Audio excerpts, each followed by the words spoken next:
Kenny witnesses an unbelievable scene. Hello, Kenny. It's nice to see you again. Move. Now, move, go. Keep going. Keep going. Move it. You got it. Keep going. The two of them finally make it back to the cellar without incident, but Kenny is completely stunned. He recognizes the creature. It's the very same one Boyd killed before, but they had clearly burned the body, so how could it have reappeared? Boyd tells him the truth. This creature is actually the baby Fatima gave birth to. What? The baby. I watched it grow, and I watched it stand up and smile. You're telling me that Fatima gave birth to that thing? Is that what you're saying? Yeah. Meanwhile, the man in yellow heads into the woods and digs a yellow suitcase out of the ground. He's about to put his evil plan into motion. Boyd returns to the sheriff's station and removes all the bullets. What he saw in the cave has shaken him badly, and he wants to make sure they have enough ammunition for a physical exorcism when danger strikes. Just then, a sedan suddenly drives into town at full speed and crashes straight into the station without slowing down.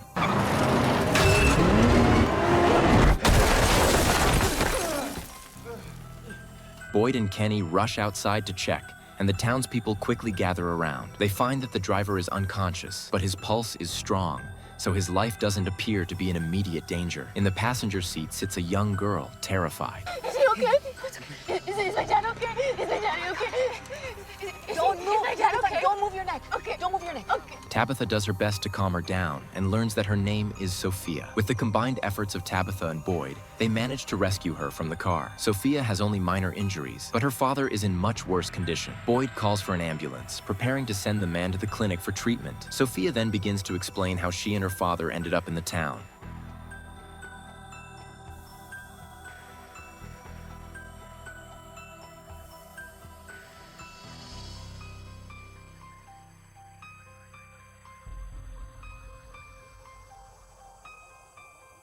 Based on her description, it seems the man may have suffered an epileptic seizure. Kenny decides to stay at the clinic overnight to keep watch, just in case anything happens. That night, Sophia is praying for her father. After she finishes, she asks Kenny if she can borrow his phone to call her mother, since she left hers in the car. Kenny tells her there's no signal here, and patiently explains the true nature of the town. He tells Sophia about the monsters and the talismans that can keep them from entering a house. Sophia is a devout believer. She's convinced that God's light can reach anywhere, even this town.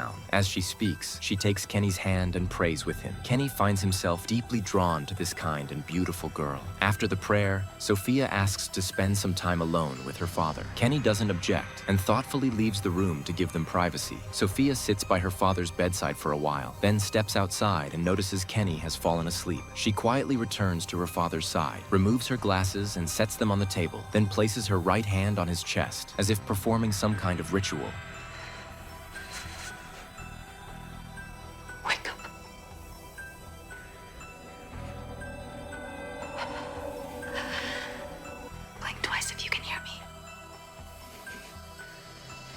I know this must be very confusing for you, but it's important you understand that you played a very special role in a very important story.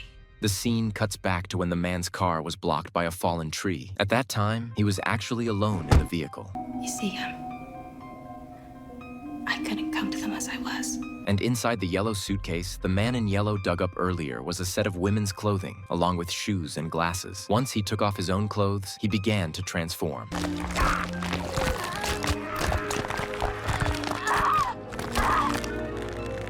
Sophia was actually the man in yellow in disguise. After completing the transformation, she went to the roadside and flagged down the man's car. Are you all right? I'm lost. Me too. Would you like a ride? When you stopped for me, I know you did so with kindness in your heart.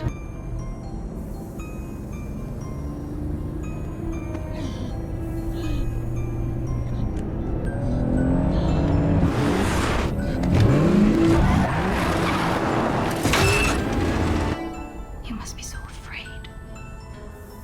I'm sorry you won't be here to see what comes next. It's always my favorite part.